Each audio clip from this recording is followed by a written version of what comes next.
welcome. My name is Mary and I am your host of the Leather Tamers Facebook group and the website leatherbeast.com. Thanks for joining me, thanks for watching, and welcome all new members that have joined over the last week, and welcome back from Thanksgiving. I hope you had a great holiday spent with family and friends. I had an awesome time in Pennsylvania. Went to Gettysburg. It was fun.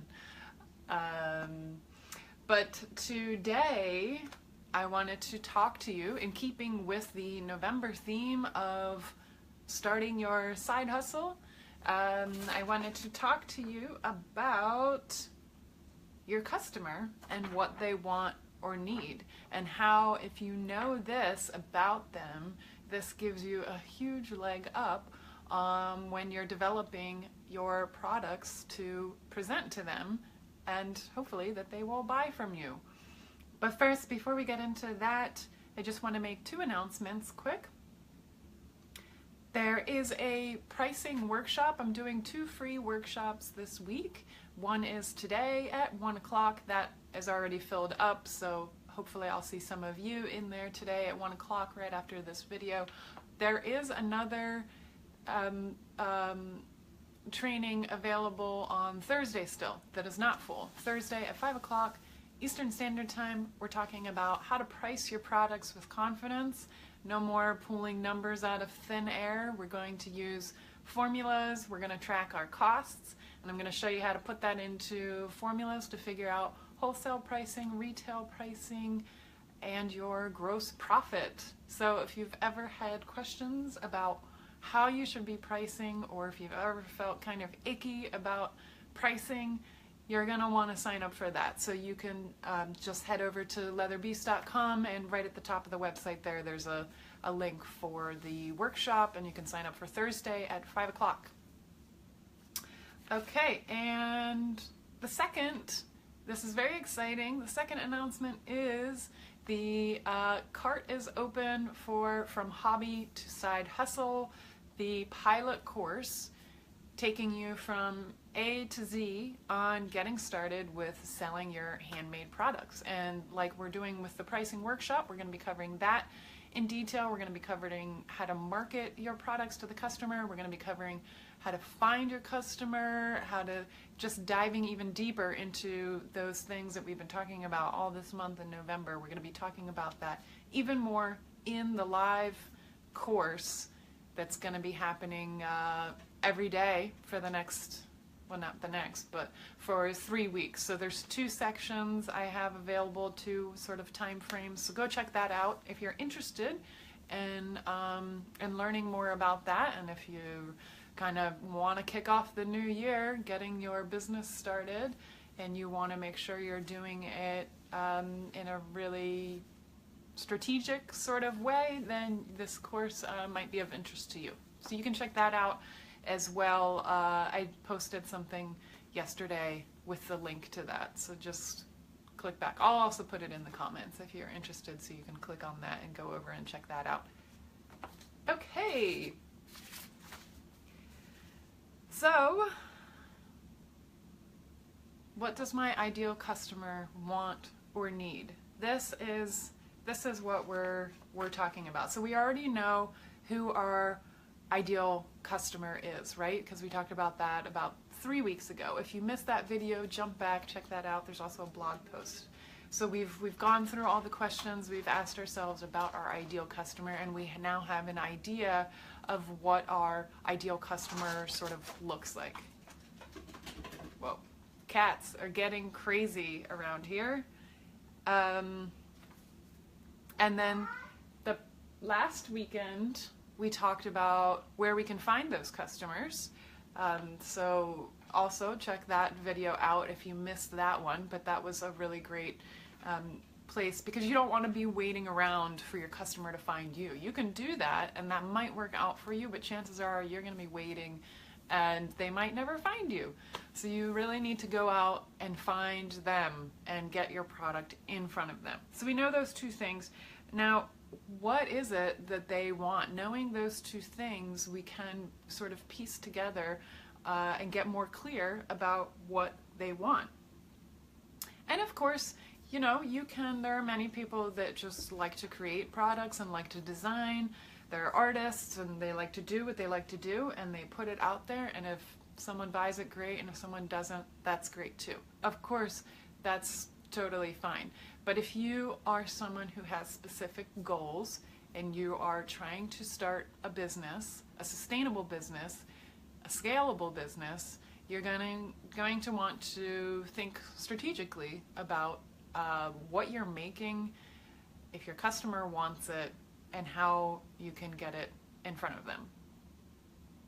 So there's a couple types of wants or needs that I just wanted to run through in case you're like, what do you mean, what do they need? Nobody needs leather goods. Well, they do. There's a functional need, so that's something that's very specific, and there's a very specific functional use for it. So if you have a dog, you need a dog collar. So people who make dog collars, they are satisfying that functional need of their customer, who are mainly dog owners, maybe some cat owners that want leashes for their cats too, but they're satisfying that customer's need of wanting a leather dog collar. A wallet, that's definitely serving a functional need. That is a place where you store your money and credit cards, so you are satisfying that need for your customer. Another type of need is can be a creative, and that's more of a desire, or something that the client just wants rather than actual need, but it's still a valuable area to tap into. So if you have a customer who really loves creative designed products, they love a tooled inlay, in their handbag, or they really love any sort of decorative detail, that what you are making is satisfying that need that they have as well. Another need can be a quality and durability sort of need. There are many people, especially these days with there being so many products in the marketplace and so many things to choose from, they would rather have one really well-made product rather than 10 kind of made products that are going to break or in over the next year or two. I'm one of those people. I would much rather have one really nice sweater than 10 sweaters made out of synthetic material and that are just going to pill and become really gross after a little while. So if you can spin your product in that way, saying I've made this product using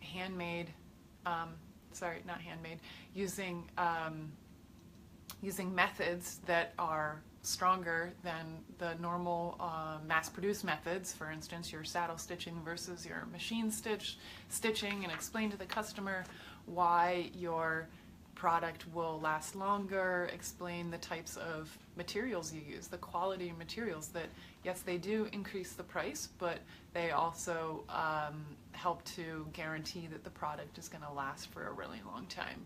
So these are sort of needs and wants that your customer might have, and there are also selling points because you're creating something and you're at the same time sharing the value of the product. So if you can touch on any of these things, and there's so many other types of needs, but just to give you an idea, if you can touch on any of these needs and kind of determine, based on the work that you did, determining who your ideal customer is, based on who that customer is, if you can kind of tap into what sorts of needs that they would be having and then design a product around that, or market your product to that customer that has that need, you're going to set yourself up to be able to sell more seamlessly and in a more streamlined way. It's just going to be a lot easier than trying to sell someone something that they don't really need or that they don't really want. I think we've all been in that position where we've walked into a store or gone to one of these craft markets and someone is trying to sell us something that we don't need. It's very see-through, and it's clearly that they don't really know who their ideal customer is. They haven't done the research. So it's a really important step to kind of determine this if you want to go into it, you know, as a business and as a way to create a sustainable income for yourself. You really have to think about your customer and not just what you like to make, which has always been really hard for me because I just like making things. And so really thinking about what the customer is going to want or what someone is going to want before I make something is often hard when I just kind of want to get my hands in there and start making things. So it does take a little bit of practice and a little bit of willpower if you're someone who really likes to make things. And then one other point I wanted to make was if you're still really stuck and you just don't really know, you know, what it is that your customer is going to want, then ask them. If you already have a community, you already have a following, even if it's a small following, even if there's 10 or 20 people in your Facebook group or 10 or 20 people that follow you on Instagram, you know, ask them, poll them, say, hey, I'm thinking about making this thing, what do you think? And people will respond and tell you exactly what they think, and it'll be a great way for you to get a sense if it's something that is worth creating and mass producing and trying to sell. So that's something that I've done even with colors, you know, even if it's something like a color or a size. Say, hey, I'm making this thing, would you rather have it this size or this size? Or making this thing, would you rather have it red, blue, or black, you know? And people will kind of vote and comment, and it's a great way just to kind of test the waters before you kind of dive in and purchase materials and start producing something. So those are my tips. I will have a freebie with this once I post this on the website, which will probably be tomorrow. I'll have a little worksheet that will help you develop your customers' needs. So it kind of walks you through some of these questions and some additional questions that can kind of get you starting to think about what your customer needs and how you can develop that product for them. Alright guys, that's what I've got. So don't forget, sign up for the Thursday free workshop, the pricing with confidence. You can just head over to leatherbeast.com, and right at the top of the page you can click there and sign up for the free workshop. That's Thursday at 5 p.m. Eastern Standard Time. And then also go and check out the pilot course, open just this week. So it's only going to be open this week, and I will close the doors on Friday, and there are limited spots because I want to be able to give everybody some really quality time and attention. So I only have limited spots available, but that I'll post the link to that in the comments here. It's also in a post that I posted yesterday in the Facebook group. So thanks again for watching, and I'll see some of you at 1 o'clock. Bye!